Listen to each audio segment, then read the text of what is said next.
Okay, now we will move to our next session because I think we just like 15 minutes exceeded. I would like to introduce the chair or the moderator of the next session, Professor Abdelfattah from Mohammed Al-Khamis or University in Morocco. Where is Professor Mohammed Abdelfattah? Professor Abdelfattah Ezzine is a professor of sociology from, I think Mohamed Al-Fatih is a leading university in Morocco. I don't want to be biased, but as far as I know, he's a well and distinguished scholar within Africa. And I think he speaks 3 or 4 languages, I think, which is a privilege we don't have.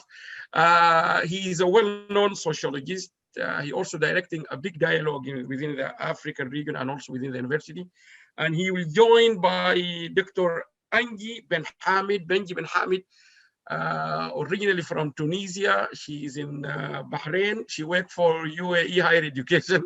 So lots of everything. She studied in Sorbonne, so it's quite a big, lots of experience. So I will hand over to you, Professor Abdelfattah and Dr. Anji for moderating the next session. So I'm going to unmute you and give you the share. Okay, Professor, the floor is yours. Okay, thank you, dear Alam. Our 4th session is about language and social policy perspectives on higher education. And we have, as you say, as moderator, our friend, Professor Anji Ben Hamed. It's from High College of Technology, College of Business. And we have 3 speakers: Abdullah Al-Beraidi from Arab Saudi, Youssif Zaghwani Omar from Libya, and also from Sudan, that we have our friend Abdullah Mohamed Adam. Then we can begin with Abdullah Al-Beraidi. Abdullah Al-Beraidi is a professor, emeritus professor of management and organization behavior from Qassim University from Saudi Arabia. And he's doing research in epistemology, sociology, language, politics, and sustainability. His main current practical projects are university strategy. And he talked for us about towards an integrated model to sustainable university, a case study of Qassim University. Abdullah Al-Beraidi, you can have your speech. Yeah, thank you. Thank you so much, Professor Abdul Hafid. And I'd like to thank Professor Alam for this invitation. Actually, I would like to talk about our experiment. Professor, if you don't mind, can you make it a big screen? Okay. Thank you very much.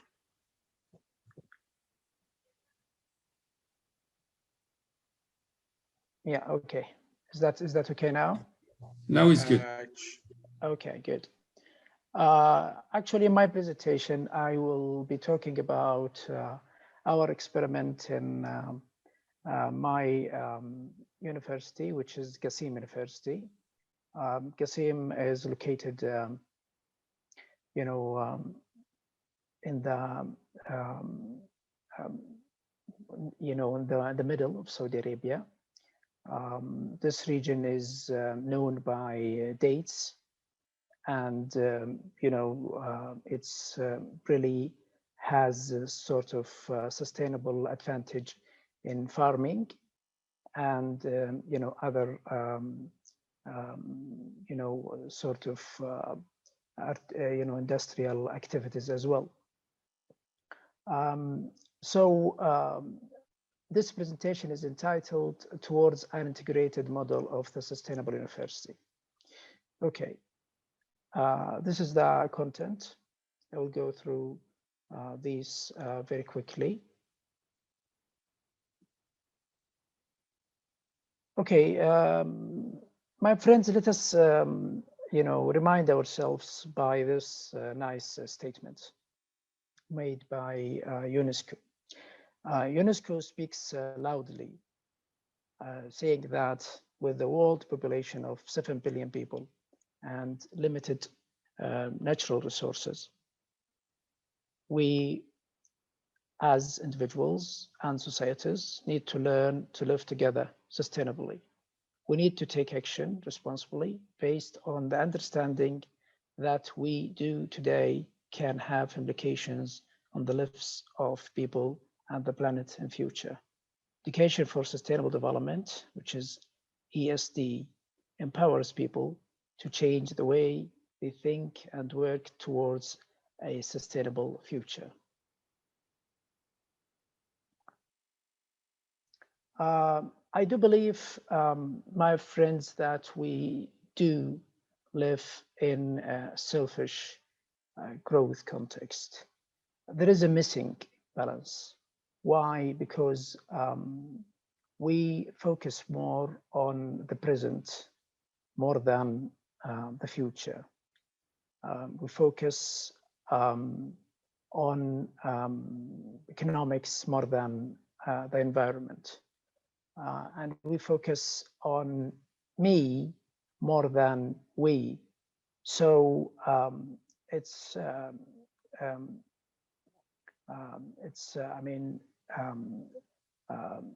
true to state that the present cogito is that I think selfishly, so I do exist. Actually, I'm trying to bring some sort of quick,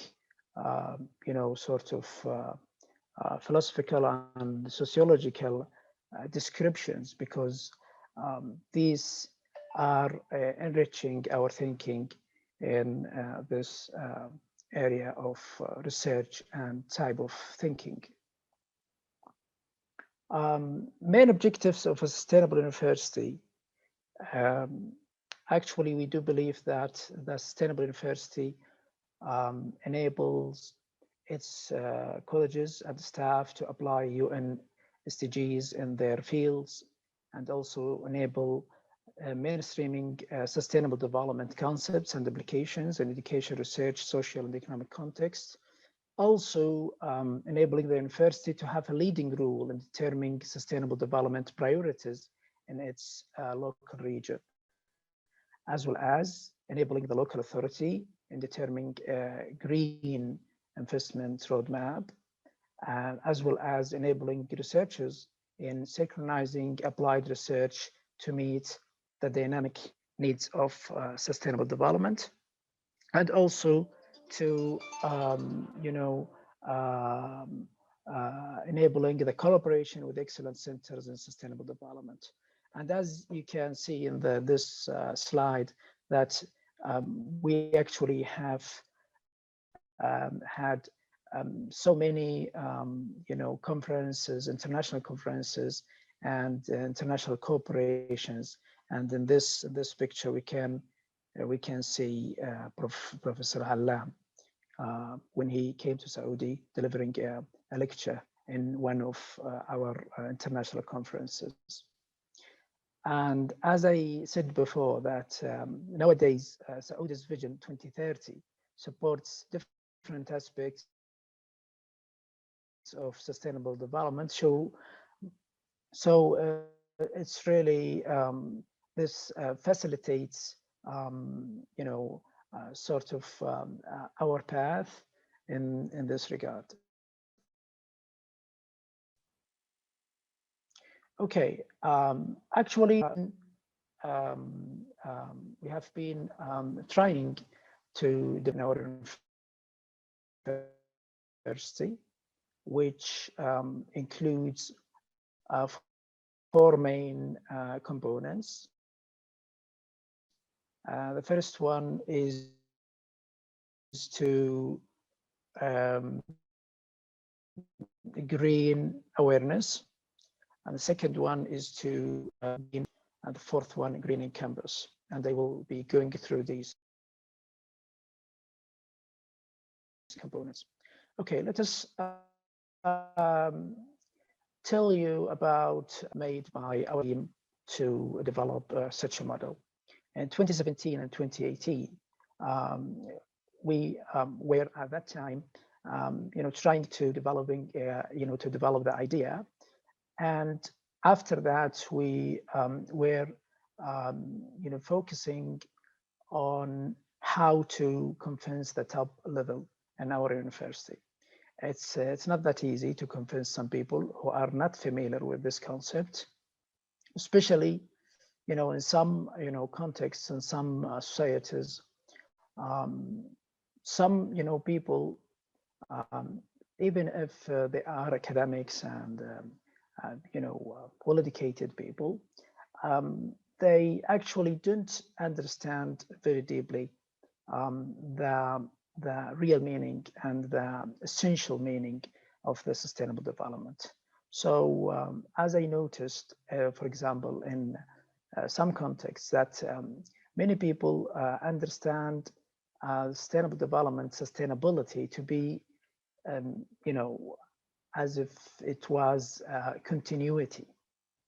In Arabic, استمرارية, استدامة, استمرارية. So sustainability, if you are talking about sustainability, they might think that you are talking about continuity, just to keep something continuous. So at that time, really, it was not an easy task to convince people with this concept, but finally there was actually a good success in this regard.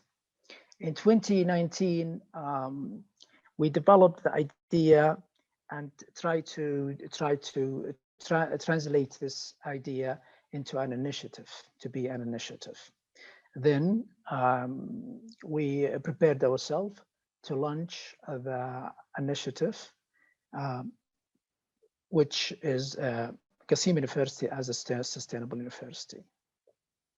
2020, we formed 4 subcommittees in each track of awareness and greening curricula, greening research, and also greening campus. And also, actually, we offered advisory sort of technical assistance to these subcommittees, because we have many experts in these 4 paths. In 2021, we have been able, successful in establishing 4 sub-initiatives and integrate these sub-initiatives in the university's strategy. So now, instead of having 1 initiative, now we have 4 initiatives in these 4 paths.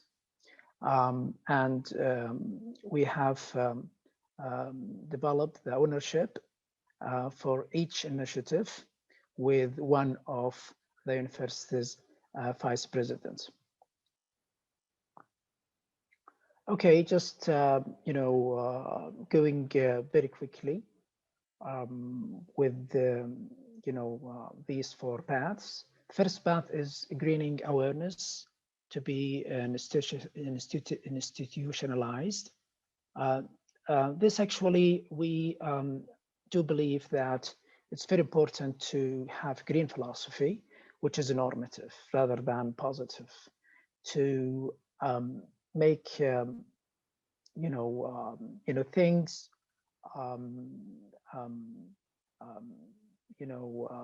function as it should be, rather than as it is.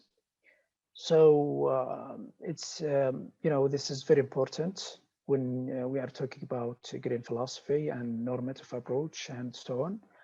And we remind ourselves with Indian wisdom, stating that we don't inherit the land of our fathers, but we pass it on to our children. The second component of this track is to have a green strategy. And as I said, that in our strategy now we have 4 initiatives in these 4 tracks. And also trying to have green policies.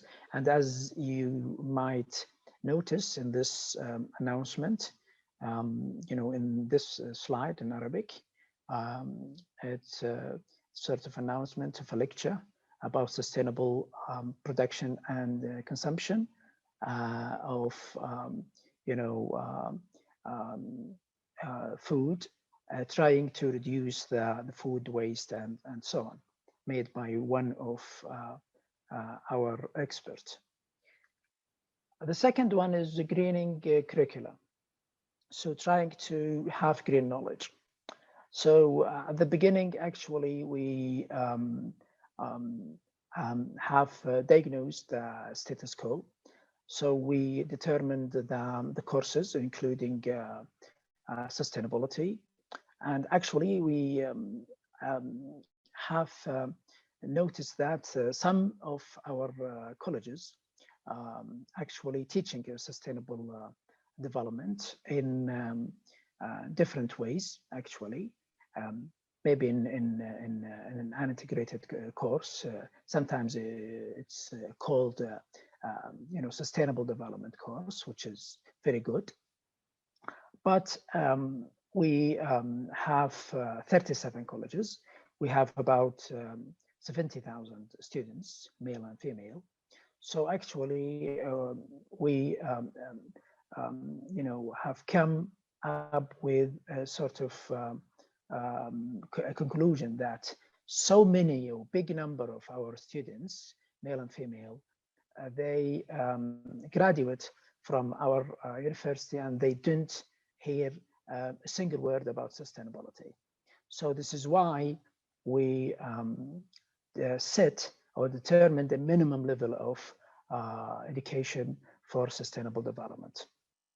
And so we integrated one chapter in a compulsory course, which is Islamic culture, is to make sure that each student, have sort of the basic, the most essential understanding of the sustainability concepts and applications and so on. So this is why we determine the minimum level, and we now are trying to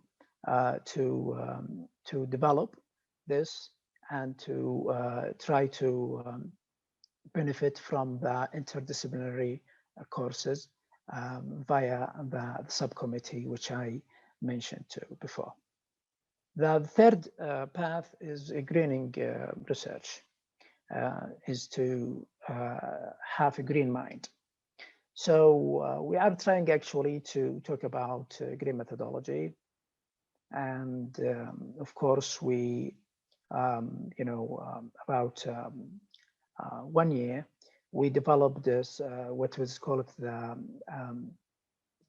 research identity and R&D strategy. And we have been successful in making the focal point in our R&D strategy sustainability. So now the sustainability, this focal point, which is sustainability, is really the heart of our research and the R&D strategy in medicine and agriculture and business and economics as well.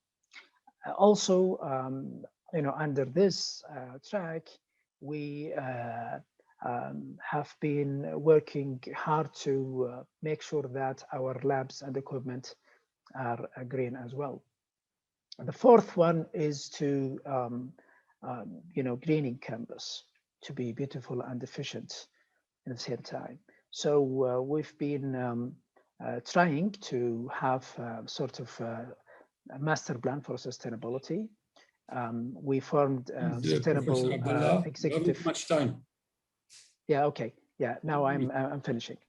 So sustainable executive committee, And also we have developed sustainable development measurements. Okay, so this is the last slide that I have in my presentation, the way forward. Personally, I do believe that it's important to create sort of global ethical tribe, defend the earth, save biodiversity, and ethicalize, not rationalize, our growth and scientific endeavors, not to mention to ensure freedom, justice, and enough resources for future generations. Thank you for your attention.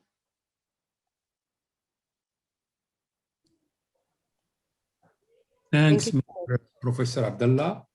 As you say, Professor Abdullah exposed for us the experience of Qassim University in Saudi Arabia, and they will match things about how to have a sustainable university. I put one idea perhaps to discussion. It's about sustainability. When we talk in Arabic, it's استدامة استمرارية, but also تحمل. That's like if we can support it, because as I see, for example, of the hospital, that he must think to do to have something like this.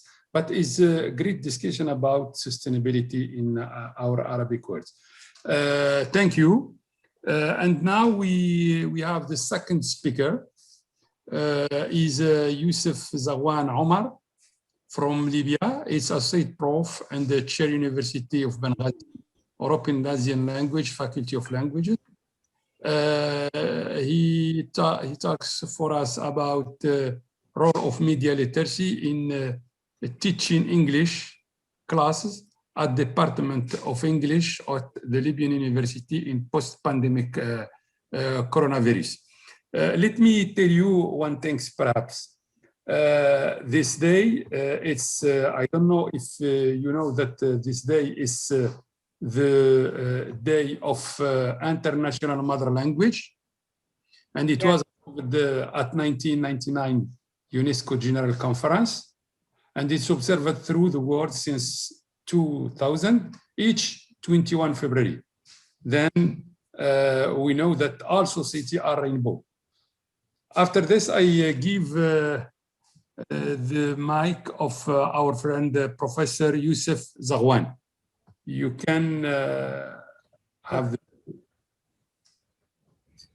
Okay, السلام عليكم ورحمة الله وبركاته. رب يشرح لي صدري ويسر لي أمري واحلل عقدة من لساني يفقهوا قولي. السلام عليكم أيها الكرام. إن شاء الله تعالى I'm going today to talk about the role of media literacy in teaching English at the university level and departments of English at Libyan Public University in post-pandemic coronavirus. Before starting, just I don't know whether the PowerPoint is shown in front of you or not, but it's shown in front of me. So I'm going first to talk about showing. Professor, can you make it bigger? أعمل big screen. Full screen. So okay, so يعني دوس full. لا down. Okay. Yeah. Thank you very much. Okay, full screen from beginning. Yeah. Yes. Is that okay? Yes, perfect. Yes. So yeah, good. Yes. Yes, I'm going to talk about the teaching English at the university level in Libya and the era of technology and internet, coronavirus, and its effect education system in Libya shift to hybrid education. So we talk about teaching English, as you know that we are here in Libya, we teach English as a foreign language. It means that it's taught just only in schools. So we don't find people to talk English with when you go outside of the school. And when you talk about the teaching English at the level of the university, in fact, everything is dominated by teachers. So everything is done by teachers, what we call the teacher-centered. So just when the students sit as the spongy, they observe actually whatever given to them by teachers without even doing anything. Everything is dominated by the teacher. So the teacher, in fact, at the university level questions and answers, asks, answers, and talks almost 95% of the time of the class. So just only maybe 5% of the time maybe allotted for the students to talk, or to maybe just only a few time or little time to talk. Because of this traditional actually methods or strategy of teaching, in fact, we have got a lot of challenges regarding what's happening now in the, as we know that the whole world is dominated by, or let's say, invaded by the fatal virus, which is called coronavirus or COVID-19, that started in by the end of 2019. As we know that the world now is becoming a global village, let's say that maybe we can say it, a global tent, so that we can contact with each other easily, and what's happening in China, for example, might transfer to other parts of the world easily, and because of the globalization, because of the movement within one country to another country. So that's why the coronavirus actually moved rapidly as the fire dust and the as we did in the hot, or the spread. So we find actually ourselves in a bigger challenge because of the coronavirus, or because of our traditional way or strategy that we are using in teaching us. We are using the traditional way of teaching, which is lecturing, that's in the classroom.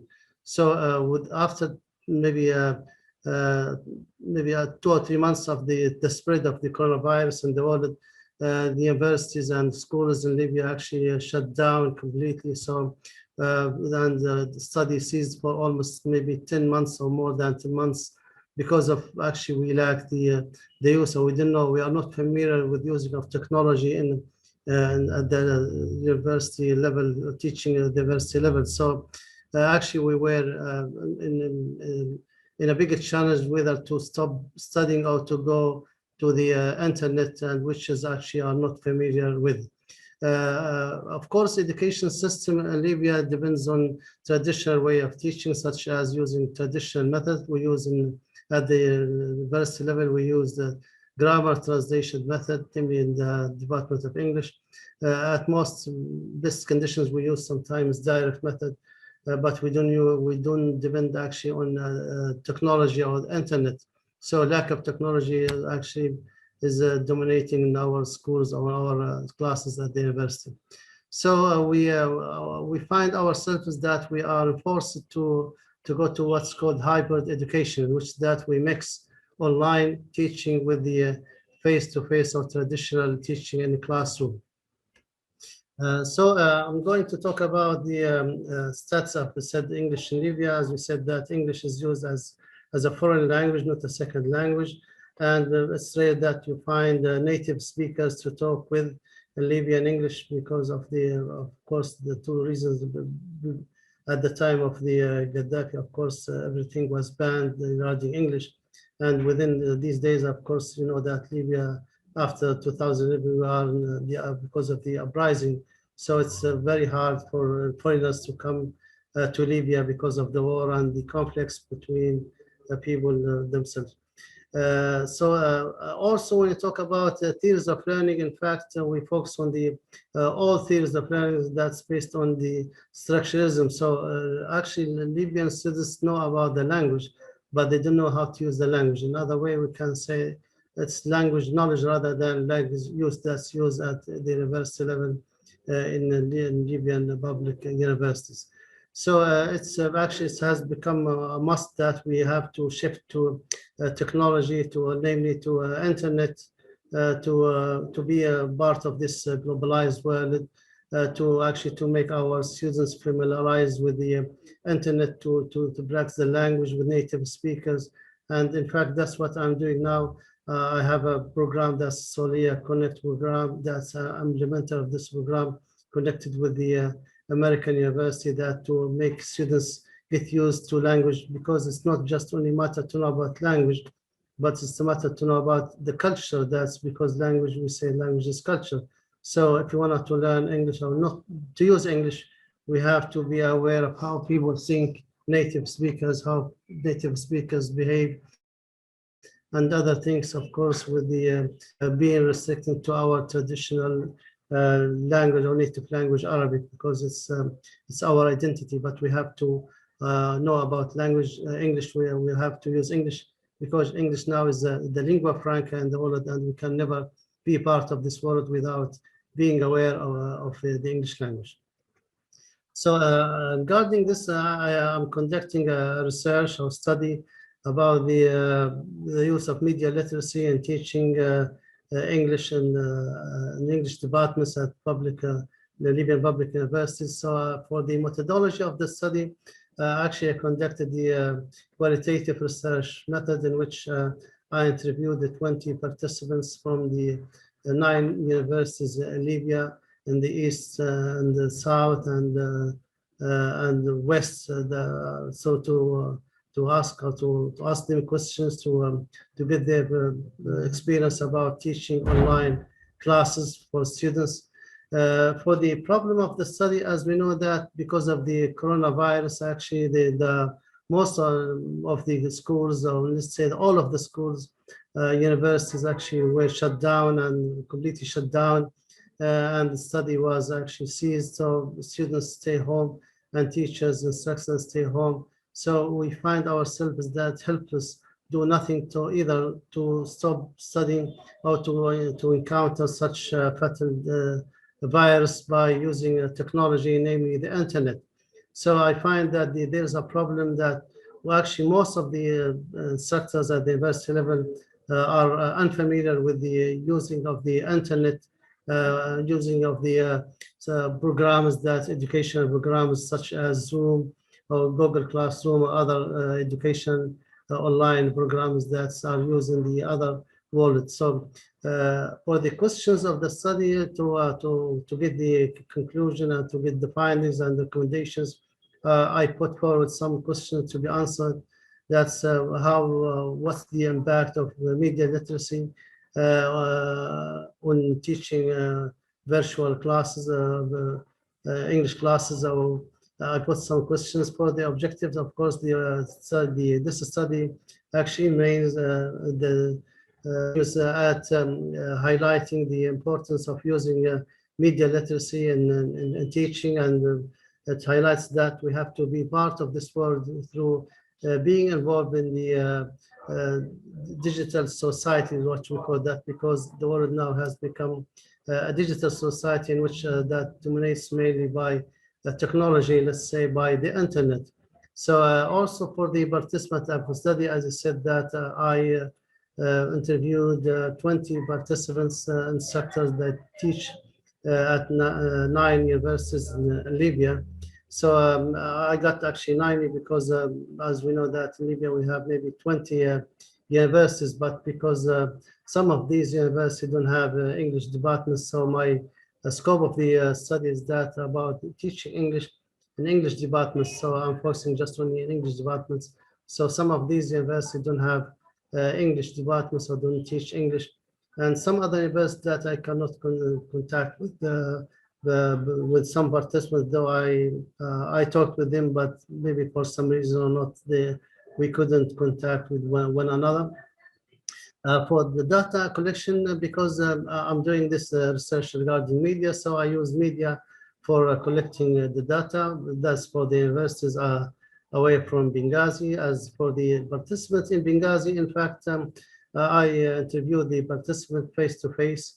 I recorded the interviews for the data analysis later. Of course, I didn't use real names. I didn't mention the universities in the data analysis. For the data analysis, I said that I took the interviews and transcribed the interviews. I use, of course, sometimes like phone calls and registers. Sometimes I use Zoom. Sometimes I use Facebook messengers. I use several types of media to get the data. So after the analyzing the data, actually I got the following findings. One of the actually most challenges that the participants encountered that regarding the electricity power. As we know that we are in a war, in fact, so the situation is not that good in in Libya in general, in Benghazi and Tripoli in specific, because of the power is sometimes goes off, maybe sometimes for the whole day, sometimes for maybe 10, 15 days. That's why I'm here. And it's not my office. This is the Red Crescent. They hosted me because when I'm home, so maybe the power is off, electricity off. So most of times the electricity is off. So also the internet connection is not so easy to get. Sometimes the internet actually goes and comes, as I did here while I'm listening. Sometimes I find myself disconnected from the internet, so I have to refresh my computer to get access. Also, some participants say that the online classes, though sometimes it's a solution, but in fact, for maybe teaching other classes, but not English, because English, as we know, that it requires interaction actually, and when we talk actually, we don't talk language, but we talk paralinguistics, what we call. So English actually depends on the emotions and the facial expressions and the eye contact, other things. So actually, such things actually are completely lacked in the online classes. Also, most of the instructors are unfamiliar with the educational programs that use such as Google or Google Classrooms, Zoom, and other. They are not familiar, and some of them they say that this is the first time that we use after the coronavirus. So it takes maybe them time to know about such educational programs. And till now, some of them are not using such media because they say that. Thank you, our friend Youssif. As you say, your paper talk about approach some. I have three information. The effects of this new experience under COVID in Libya, and also under the situation that Libyan people live in now. And also the research, the qualitative research that you do, and also you give us in the last some findings and recommendations, like about the socioeconomic challenge, unaware of technology devices, lack of motivation, and also the problem to have internet connection. Then it's a big problem for the third world. Then we go to the, thank you, we go to the third intervention speakers. It's from Sudan. It's our friend Abdullah Mohamed Adam. And Abdullah Mohamed Adam is here, I think. No? Yes, I am here. Can you hear me? Marhaba. Mohamed Adam is from Darfur Training Committee, director of Darfur Training Committee, and he speak for us about higher education in MENA, Middle East and North Africa. Yeah. Challenge. You have the a very good afternoon, everybody. And at the outset, I would like, on my own behalf and that of all the participants and audiences, to offer some words of thanks to Professor Alam and his honorable team for having us today in this prestigious conference, whose aim is to help MENA states achieve Agenda 2030. Development of higher education institutions has become both a global responsibility and a national imperative. Hence, we need to find out what opportunities and challenges are most likely to face social policy and decision makers in MENA states. And so I hope my address will have some practical policy implications. My object is therefore to highlight what I believe to be the major challenges and examine the current and possible solutions to MENA higher education institutions development problems. Then I start with the premises and the problem areas. Firstly, almost all MENA states suffer from a lack of robust education plans geared to addressing the root problems underlying higher education institutions. Their annual budgets allocate insufficient funds to the social service sector, including education, public health, and research and development. The approaches to solving higher education problems are faulty because despite a lack of a finance supporting system, they adopt expansionary plans. As you can see from the slide there,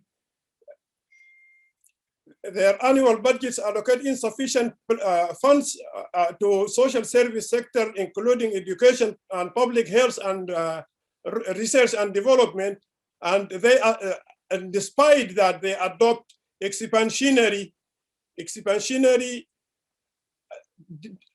educational plans for their higher education institutions, including institutes and colleges. So the authorities get caught up in a trade-off quandary as they favor quantity over quality.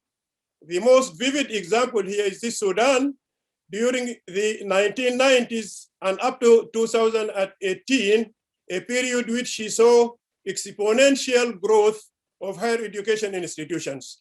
But a majority also of the Arab states have adopted expansionary plans, and recent survey in Arab states revealed shocking statistics that between 2003 and 2015, they expanded their higher education institutions from 233 to over 700, and that is a staggering 200.4%.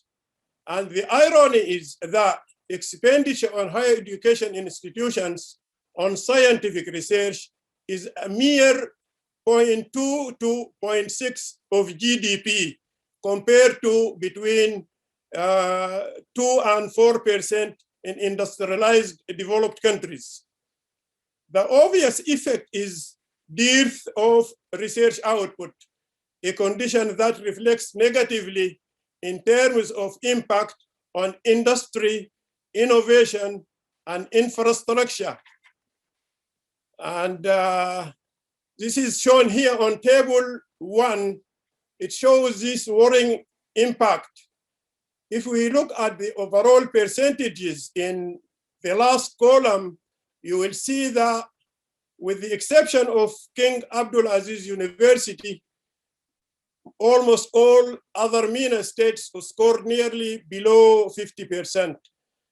The second problem, equally big and interrelated to the first, is to do with openness, which also affects the higher education institutions' world rankings. This is shown here in also table 2, which indicates that even a good university like King Abdulaziz University scored badly on openness rank and worldwide impact and excellence. The third major problem then, as emerged from tables 1 and 2, is that research and innovation linkages are not strong enough to make a worldwide impact. Dissatisfied researchers working in about 22 Arab states have attributed this to what they correctly believe is the environment that does not support doing science. But also by and large, recent surveys highlight a series of major challenges facing scientific research. And these include 1, underfunding of scientific research. 2, low output of scientific research and publications and patents in particular. 3, graduate students produce scientific research that fails to address the mundane socioeconomic problems of the Arab world. 4th, collaboration between MENA higher education institutions is lacking in terms of information exchange, experience, and joint research publications. 5th, poor linkages between scientific research and national development sustainable plans. 6th, too little incentives for innovation and entrepreneurship cast dark shadows on motivation. 7th, and probably most importantly, that the governance system of many MENA higher education institutions lack full autonomy. And another important survey traced these problems down to pre-university education. One survey on GCC countries' schools revealed findings pointing to student underachievement in both mathematics and sciences. Such low learning outcomes among students would seriously hamper the Kingdom of Saudi Arabia's efforts aimed at joining the so-called world-class university club. The gravity of the problem will be presently clear as we look at the figures shown on table 3 here. Can you hear me? Yes, yes, you can. On table 3, which compares learning outcomes for Saudi students to OECD averages. You can see that the Saudi students' scores are low or lower than those of OECD students by almost 100 points. Now, despite these problems, Saudi Arabia has to some extent delivered on its pledges to excel among other MENA states. And at least 2 of its universities are now on the top of the Arab world higher education institutions. And according to the Times Higher Education rankings of 10 universities, as shown on table 4 here. Such results have emboldened the Kingdom of Saudi Arabia as it strives hard to join the highly prestigious world-class university club. We need to have a look at the major features of this world-class university model in order to see if the pledges made on the part of policy and decision makers of Saudi Arabia to catapult at least 2 Saudi universities into the top 200 universities in the Arab, into the top world rankings. Let us look at this model propounded by Lee J, as shown in figure 1 here. This is a model of world-class university model or a concept. And a cursory look into this model reveals that an array of factors would act as bottlenecks for all MENA states, not only Saudi Arabia. The chief hurdle lies with the governance system. As you can see it below here, the governance system that lacks institutional autonomy. And related to this is the inadequate openness or internationalization. You can see it from the top there, down number 2 and column number 1. This internationalization, which we referred to earlier. And this is due to micro-level internal tensions and these structural disadvantages, which are major barriers to global competitiveness. The recommended solutions are displayed on the last column here. You can see them in the last column in this figure on what can be done, and which I hope must be given serious considerations on the part of decision makers and educational planning authorities. And to conclude then, it appears that ascendance of MENA higher education institutions to world-class universities in general would prove to be a tall order unless the chief problems enumerated earlier are squarely and promptly addressed. In the higher education institutions, prospective researchers and scholars would require more intensive training and in methods and techniques of research and teaching these methods as a stepping stone to practical work and public service. Secondly, experience tends to indicate that severance of higher education institutions from the status control of their economic, social, and cultural activities is key to resolving the underlying problems.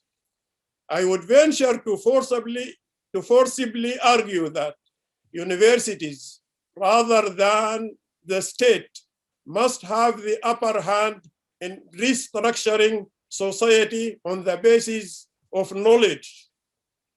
And for this to bear fruit, however, it is incumbent upon MENA states in general to approach changes into their higher education institutions with a new cultural outlook. And now I would like to round up my speech with hopefully some enlightened recommendations. And with these recommendations, we advise to note that there is no one size fits all as far as MENA states are concerned. Each has its own specific problems and priorities and must therefore feel free to select the points it deems relevant. Number one, recommendation number one, MENA states must develop realistic targets and strategies for developing public and private higher education institutions with a detailed allocation of their scarce scientific and technological resources. Number two, the limited financial resources would better be earmarked for improvement and capacity building of pre-existing higher education institutions rather than following the present costly expansionary policies. Number three, research requirement priorities should be rescheduled to match the pressing national needs, whether the latter are sending students on scholarship overseas, teacher training, or importation of research results carried out abroad. Number four, the incessant drive towards building world-class universities seems to be motivated by a desire to achieve national prestige. Were this to be true, then the state must balance this objective with equally important aims of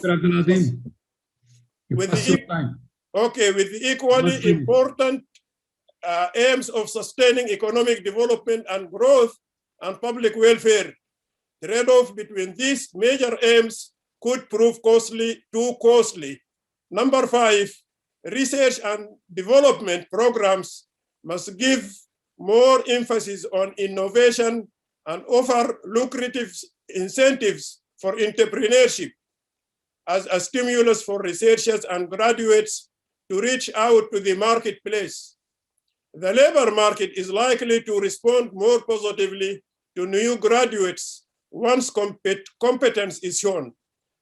This in turn would relieve the chronic problems of graduate unemployment.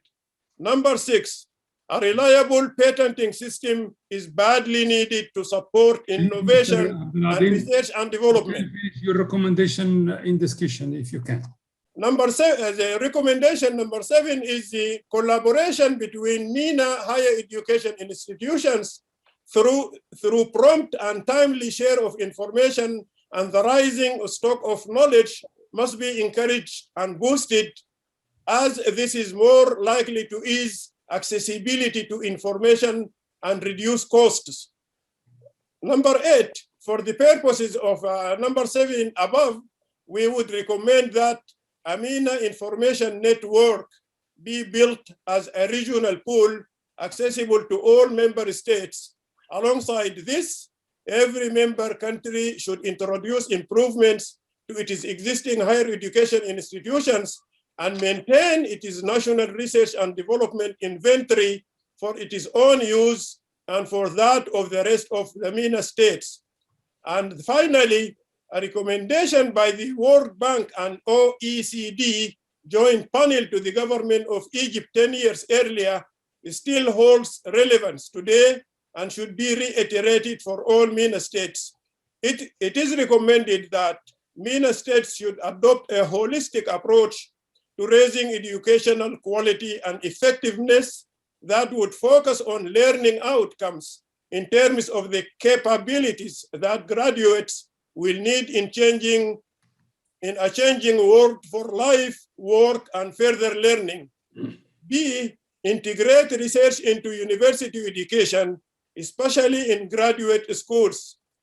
C, involve government agencies and institutions accepting shared responsibility for raising the standards of educational inputs, processes, and outputs in consultation with employers and in the context of a strategic approach to internationalization. Thanking you very much. Thank you, Professor Abdulrauf Mohamed Adam. As you say, Prof. Mohamed Adam talk with us about the ranking, but the big idea it's that we have much question about the system of ranking because we have much system. And I think I refer to the publication of UNESCO in 230 rankings and accountability in higher education uses and misuses. In this book that UNESCO together with Organization of Economic and Cooperation and Development and the World Bank organized the Global Forum of Ranking and Accountability in Higher Education. And the forum reconfirmed the fact that the advent of mass higher education and proliferation of new institutional models in the sector over recent decades has resulted in welcome and unprecedented expansion of access and choice in supply, while at the same time raising a question over the validity, sex, and quality of provision. Then it's to include student, researcher, teacher, policymakers, and I think in ranking system all time, policy social is not haven't visibility, and I think it's big problem about to refer of ranking international ranking to give classification of university. It's one question that many pedagogic research not agree, and we have much conflict. And I give the floor of my friend Anji, Professor Anji, to give us the questions that she collected, and we can go after for the answers and also of general debates if we have time. Thank you so much. You have the floor, Anji. Thank you so much, Dr. Abdelfattah, and all the colleagues who have made this session very informative one and very insightful. Thank you for your presentations and for all the details that you have provided us, whether related to your models in applying sustainability or related to the different approaches in order to improve the ranking and the different, let's say, research practices or best practices within the MENA region. To sum up, as a rapporteur, I have to sum up all the presentations, and then go on with some questions. So first of all, we had the presentation of Dr. Abdullah from Al-Qassim University, who started with introducing an education for sustainability system, for sustainable development system. He talked about the sustainable university. He talked about applications that they have implemented within Qassim University, starting from having a philosophy, then a strategy, then applying that sustainable development process at different levels and applying it, whether related to the curriculum, till he took us to the part related to having a green building. And we really enjoyed all the, let's say, the philosophy, the strategy, and the approach presented by Dr. Abdullah about their way and their model in order to implement and to practice and to apply the concept of sustainable development as part of the educational process. Also, through the second presentation, we had a nice presentation also related to how to apply the concept of sustainability, but in a very particular concept. They talked about how to utilize English, or to, let's say, focus it on teaching English within specific universities in Libya. And he compared that pre-COVID and post-COVID, and he listed down a set of challenges in relation to teaching English.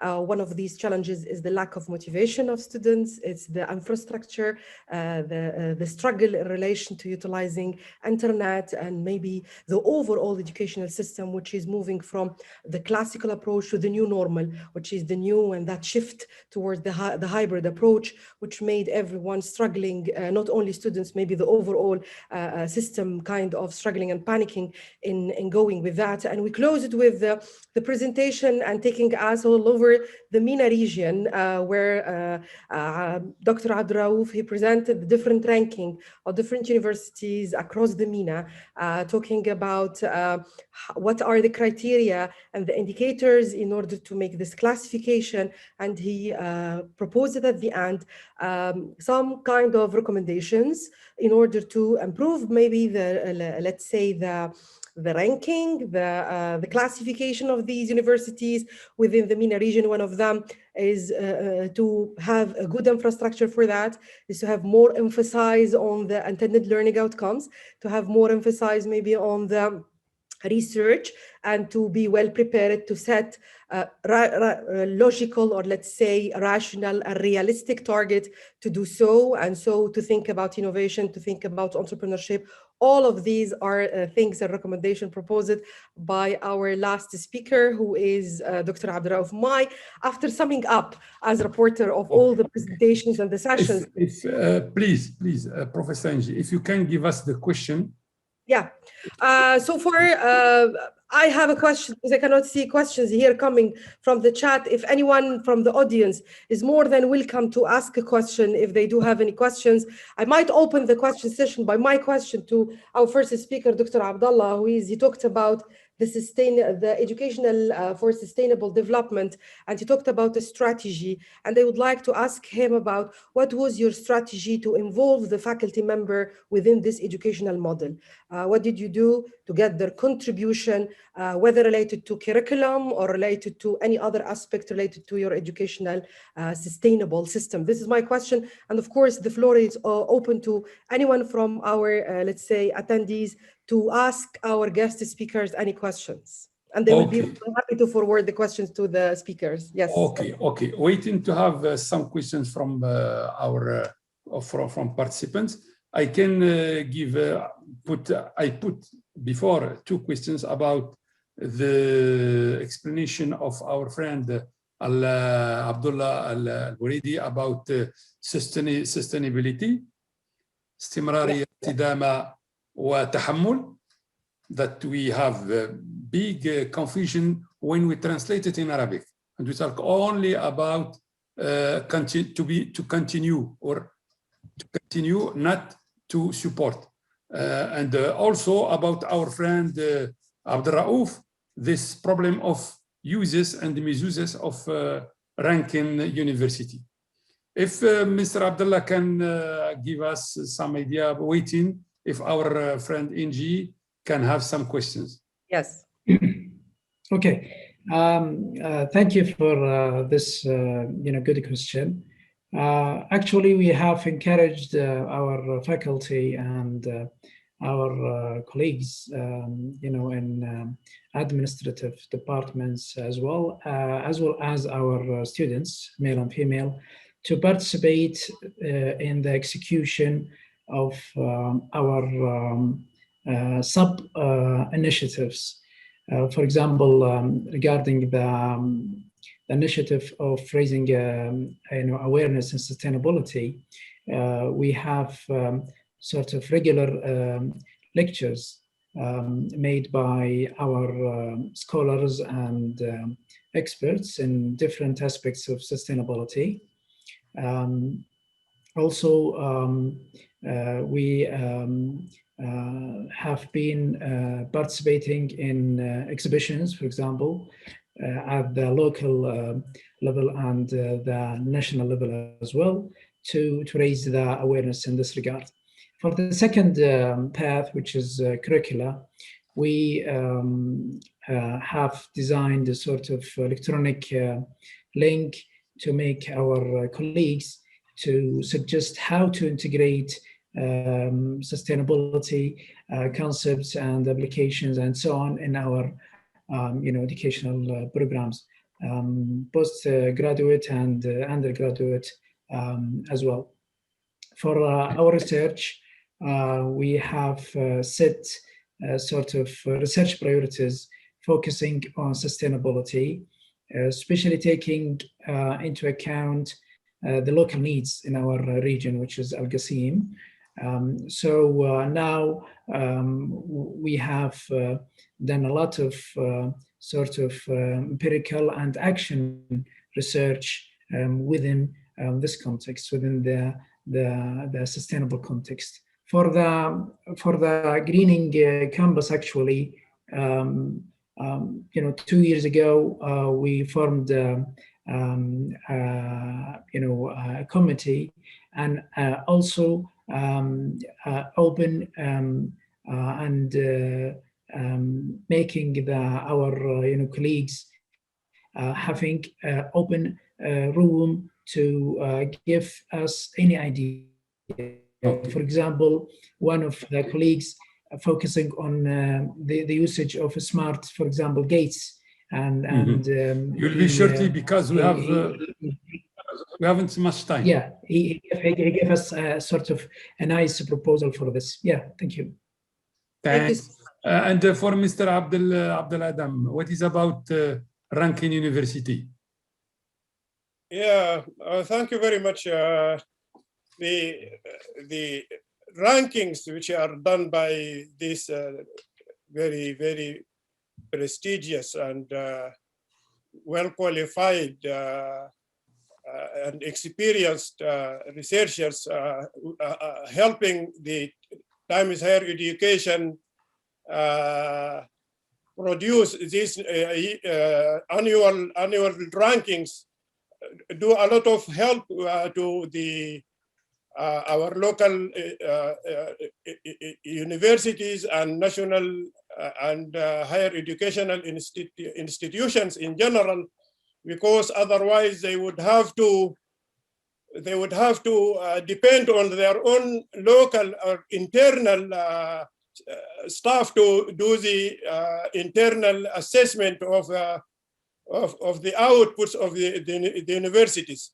And sometimes we don't have the qualified personnel who can do it as professionally as the OECD or the Webometrics or the higher educational institutions. I mean the Times Higher Education institution. I mean higher education rankings by the Times Higher Education. And for example, if we look at the SDGs, which is a focus on is SDG number 9 and also SDG number 4. And the rankings of the SDG number 9, which are to do with industry, innovation, and infrastructure, according to their methodology, their rankings focus on the university's role of fostering innovation and serving the needs of industry. And it also explores the institution's research on industry and innovation, their number of patents and spin-off companies, and their research income from industry. And they use very strict metric system to assign percentages to, for example, industry, innovation, and infrastructure. They assign that one about 11.6%, and they assign patents about 15.4%, and they assign the number of university spin-offs about 34.6%. You can do it shortly, please. Yes, and okay, and by the way, the university spin-offs, they defined it as registered companies set up to exploit intellectual property that has originated from within the institution. They must have been established at least 3 years ago and still be active. And the data were also provided directly by universities and normalized across a range, the range of using Z scoring. So these are the methods the Times Higher Education prepares these rankings, and also probably they do the same with SDG number 4. Thank you. Which has also its own methodology. Thank you very much. Thank you. Thank you. And you have some questions now? I have a question, and I can see also Professor Allam raising his hand if he would like to say something. I have a question in here, which is basically about the universities in KSA, in Saudi Arabia. So in here I have a question: what are the key success factors for KSA universities which other in the MENA region failed to do? Maybe this question is related to the presentation of Dr. Abdullah, but maybe also I can ask Dr. Abdullah about this, because he's part of the, let's say, the educational system in Saudi Arabia. And he can also maybe give us an illustration, what are the things that, or the key success factors for Saudian universities compared to other universities in the MENA region that made them on the top of the ranking as presented by Dr. Abdullah in the presentation, which are highly ranked compared to other universities. Okay, thanks. Yeah, Mr. Abdullah, you can give us some short answer. Okay. Actually, I think Saudi universities have very good governmental financial support, which is one of their advantages. But you know, money is not enough. It's not good enough. So you have to be smart to have sort of institutional development. So the Ministry of Education at present has asked Saudi universities, for example, to have R&D strategy. So because in the past, you know, because we have adopted the concept of comprehensive university. So every university, you know, is doing a lot of research in different fields and so on. So the Ministry of Education says, no, this is not good for us.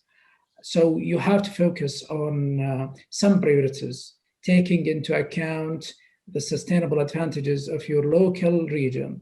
So actually such you know, sort of a new philosophy, I think will encourage Saudi, you know, universities to have sort of a better international position in the near future.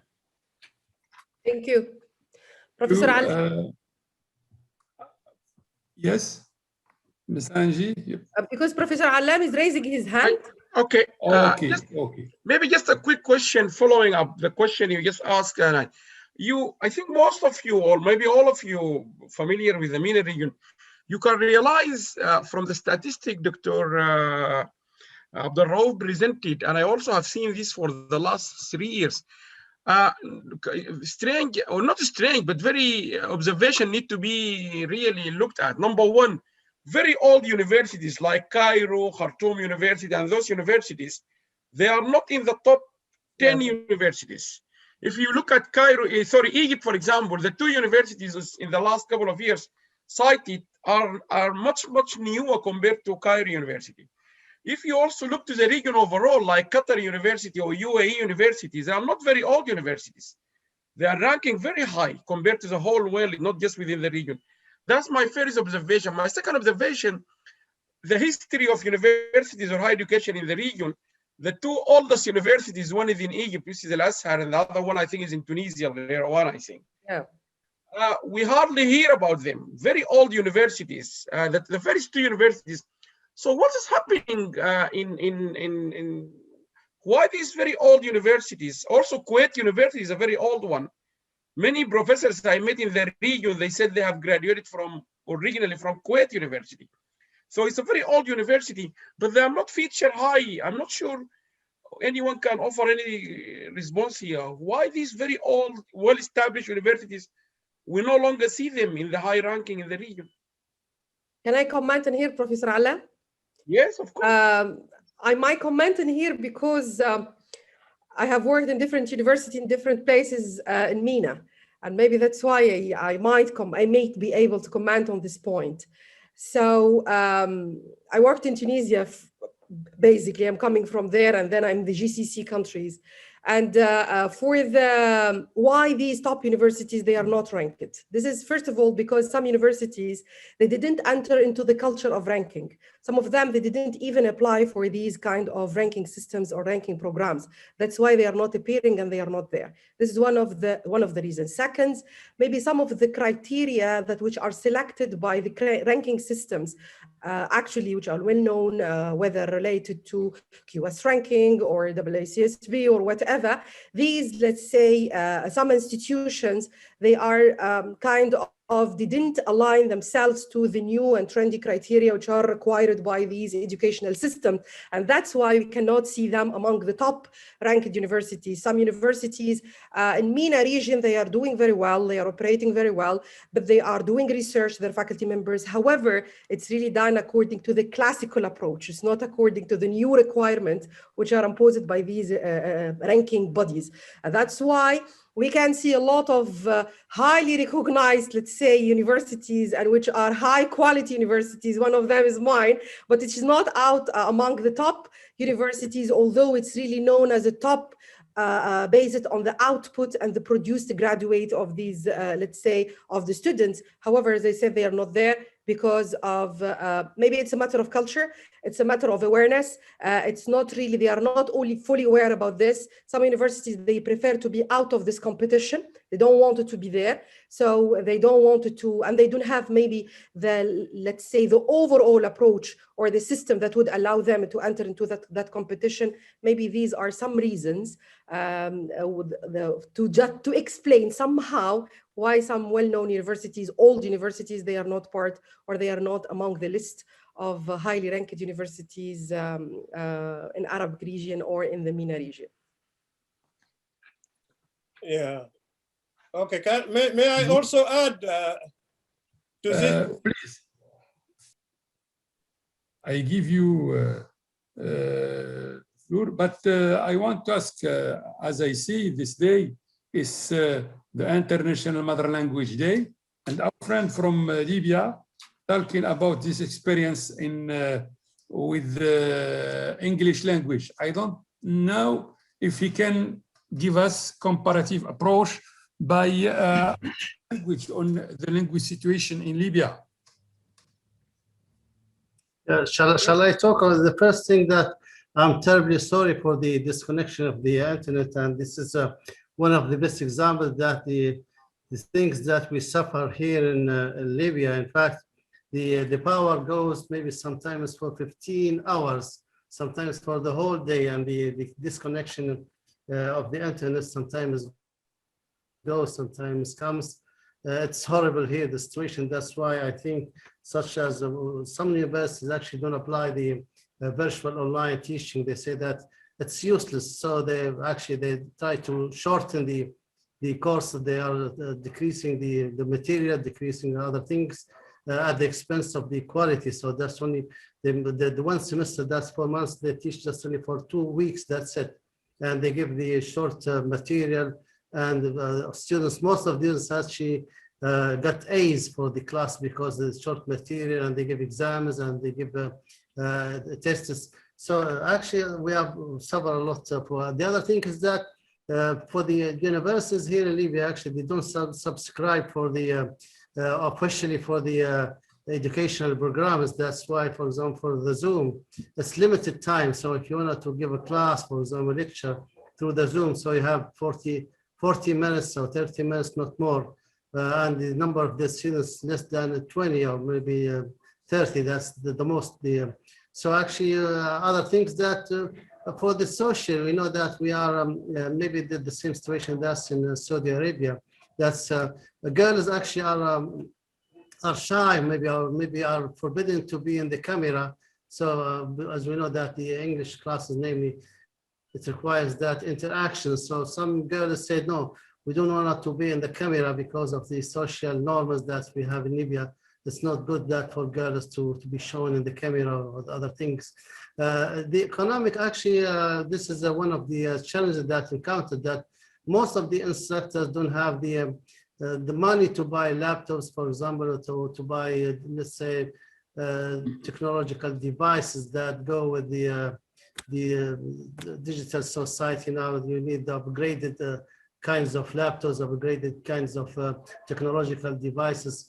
I think we are behind the times because ourselves, we need to change, in fact, in our mentality to be part of this in this globalized world. We have to work. Maybe we say that the distance of 1,000 miles starts with the base. That's what we are doing nowadays. We start, though we have got a lot of challenges, we've got a lot of obstacles, but by the end, we hope that someday we can be part of this globalized world, or we say digital society. Thank you, Professor Youssif Omar from Libya. Thank you. We have some questions. If our friend Professor Alam can, we have time, Professor Alam? I think we're running out of time. Okay. Then it's so late. Then I do a conclusion for our session. Then I think we must be more innovative and more efficient in our innovation and creativity in teaching and research and education. These things can only be possible with academic community, as I see, and freedom of opinion with funding based on a proactive policy. And also I tell for my friend, and we can have discussion if he wants, that from our friend Abdullah, that Sarah is Moroccan. We must know this. And I give the floor for my friend Alam, and I thank you for all, and see you later. Thank you. Okay. Thank you very much, Professor and Doctor. I think we should applaud for them because I think they did very well. I think the topic was discussed, all of you, thank you very much, was extremely important. And Professor Marcus, if you would like, I don't want to put you on the spotlight, but I think this is quite a huge issue in the Middle East now about universities ranking, and you have listened, I think, in the last 3 of them. Do you like to, I know we are running out of time, but I think it will be very useful to listen to someone like you, any reflection of what you have seen so far from this issue about ranking? Yeah, just 2 things from me. One is I thought that was a splendid session. I really enjoyed all of the talks. They were really, really interesting. And it was interesting that some of the topics were exactly the same ones you're grappling with no matter where your university is. But on university rankings, I think they are helpful, but you have to be very careful at interpreting them because they tell you some things and they then mislead you on others. So my philosophy is to use them, but use them judiciously and carefully. But the more fundamental question, which Dr. Adam raised, is a very important one, which is how much do you want to spend on higher education as a fraction of GDP, and what is the most effective use of that money? And it isn't necessarily just creating more and more universities. So I think that's the fundamental question, and using rankings to help you understand that, but not be completely dominated by them, is important. And I think there was a lot of interesting questions in there, and there's no right or wrong answer. Thank you very much, Professor. Thank you.